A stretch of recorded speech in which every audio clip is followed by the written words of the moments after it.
Hello, everyone, and welcome back to another episode of The Push with Nick and KP. We are here to do a reactions video for Worlds Collide, which took place on June 7th, 2025 in Los Angeles, California at the Kia Forum. We kick off the show with the national anthems of each country involved and a very nice history of AAA and also an introduction of Rey Mysterio as he greets each competitor making their way down to the ring for the first match. The first match of the night features Mr. Iguana, Octagón Jr., and Aero versus Dragon Lee, Cruz del Toro, and Lince Dorado. I felt like this was a pretty great match to start off. Everyone kind of had their time to show off the talent, their talent. In MVP of the match for me personally, I'm going to try as we go through the evening. By the way, I'm going to try to pinpoint who I felt like got the best exposure, particularly on the AAA side, is obviously WWE. We're all very well versed in those talents. So, but yeah, for me, the MVP of this match was Mr. Iguana. He was very entertaining.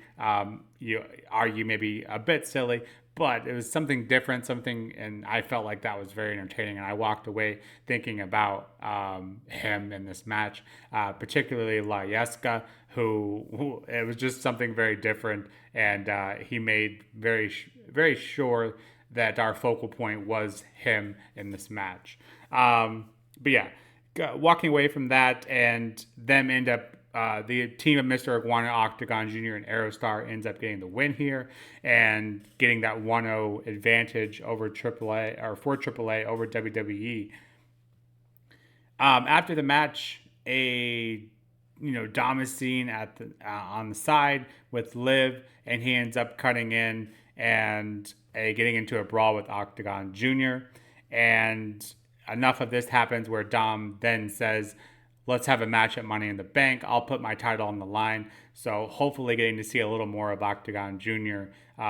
Later this evening at Money in the Bank. But yeah, this is a good match to start off. I felt like everyone kind of had a chance to show off what they were, and it was good for just that. Everyone getting their time to shine. So I felt like that was successful as it was. 7 out of 10 for this match for me. We then get into the next match of the night, which features Stephanie Vaquer and Lola versus Dalys and Tormenta. Tormenta is the one who really grabbed my attention here for her equivalent of the Japanese strong style. I believe it was said on the announce team. I can't recall the exact name of it. But for me, she was very hard hitting and felt like that was something that I could be invested in going forward. Although we didn't get to see a ton of her, as Dalys was in the ring for the most of the match for the AAA team. But regardless, I look forward to seeing her in the future.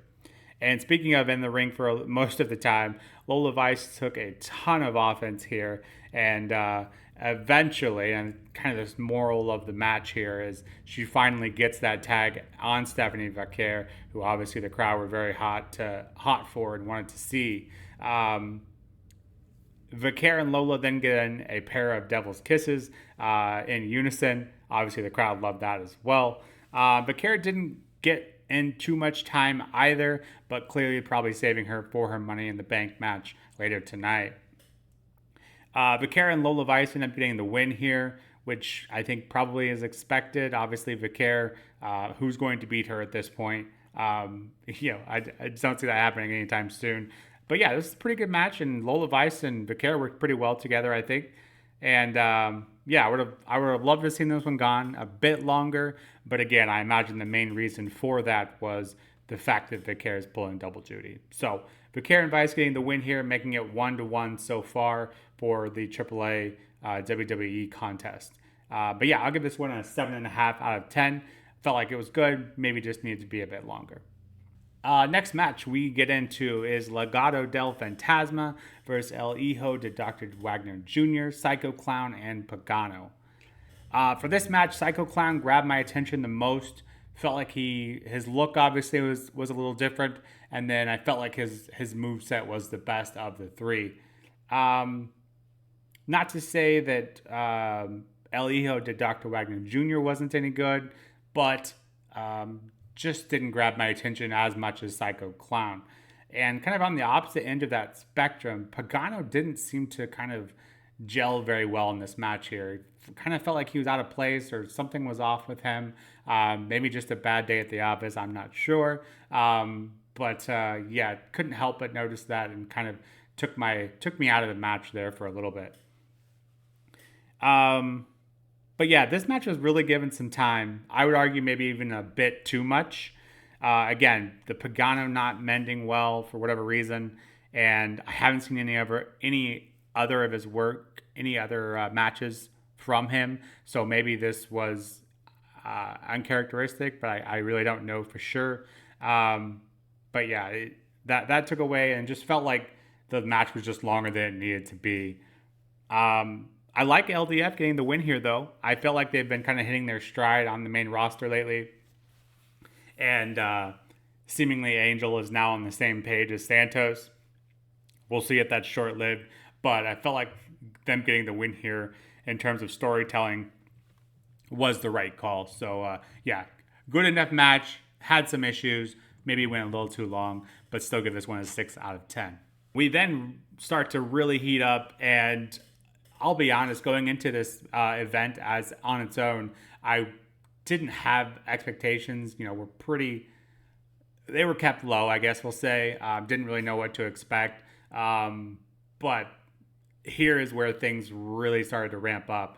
We see the Fatal 4-Way with Javon Evans, Laredo Kid, Ray Fenix, and Ethan Page. Conan on commentary with Graves says AAA had Rey Mysterio, then they had Ray Fenix, and now they have Vikingo. So some glowing endorsements there for Ray Fenix going into the match.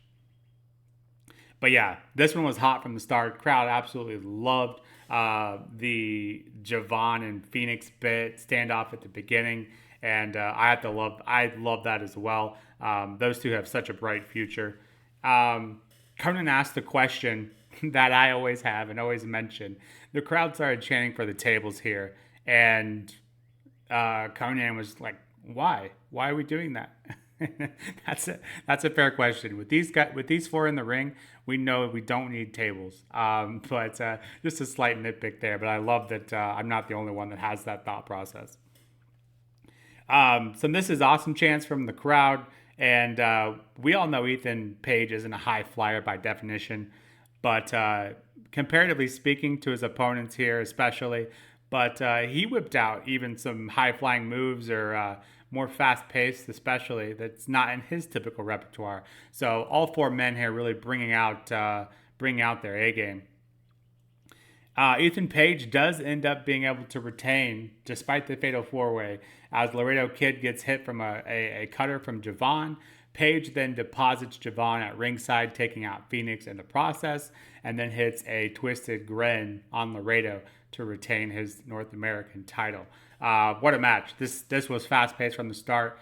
Everyone kind of had their spots. I would argue Laredo Kid didn't have enough exposure that, considering this event is supposed to help WWE's eyes get on these AAA talents that we aren't that familiar with.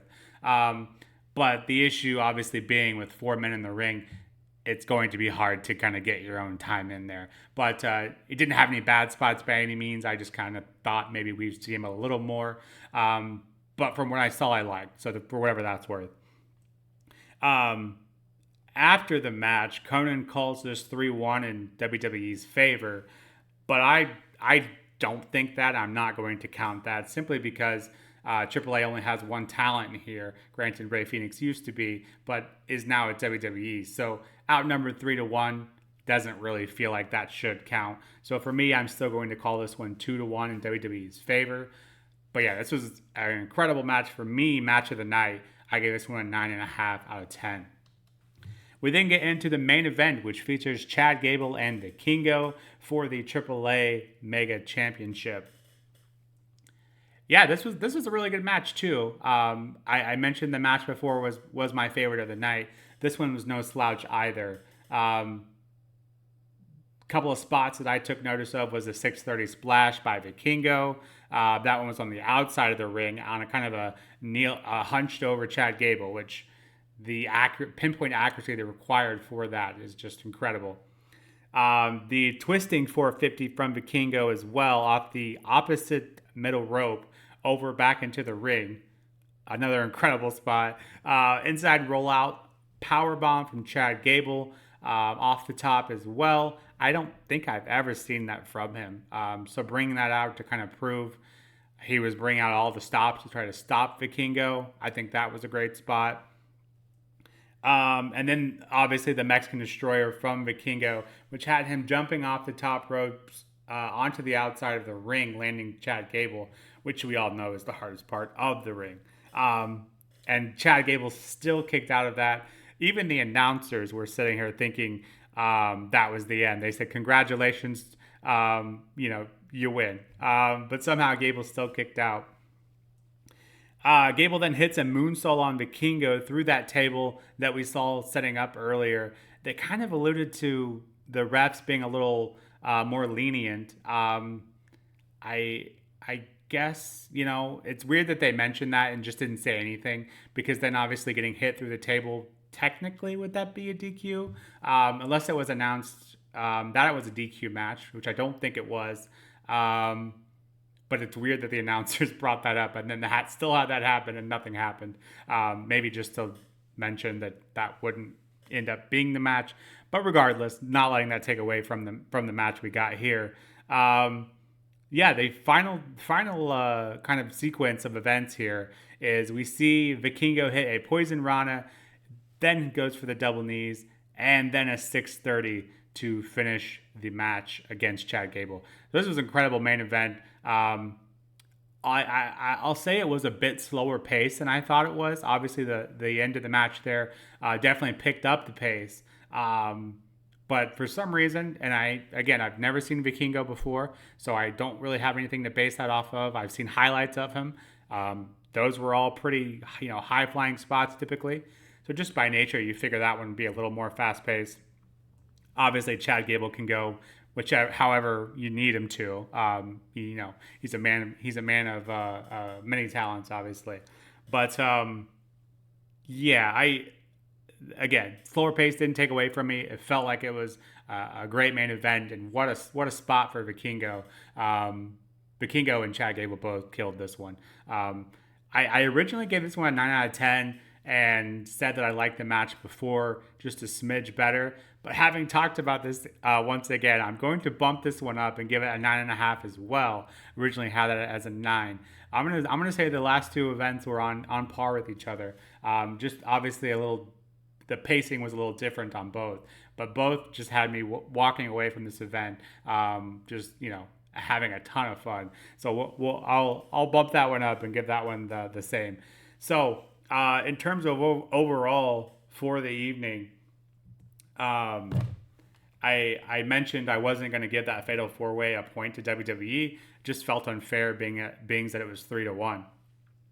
So overall, 2-2 for AAA and WWE, with Vikingo getting the win there for AAA at the end in the main event. So at minimum, I'm glad it went that way.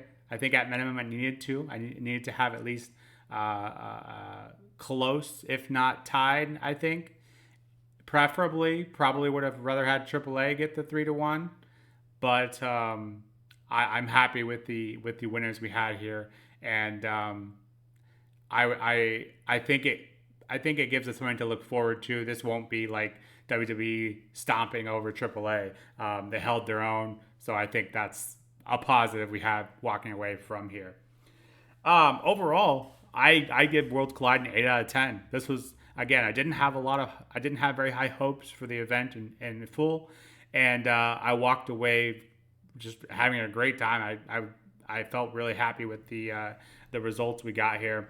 A great presentation by WWE and AAA here. I thought the commentary team did a good job, and Graves and Conan thought they worked well together. A bit rusty there, or a bit problematic there at the beginning. I felt like they weren't meshing really well, but by the end of the night, they were, trash talking each other quite a bit, just like we would on an episode of NXT with Graves. So ended up working out quite well. But each match showed some of the AAA talent and I walk away from this match and this event in full. Or from each match in this event in full, I walk away from this wanting to check out these, some stars, at least one from each match, and I walk away wanting to see more AAA events.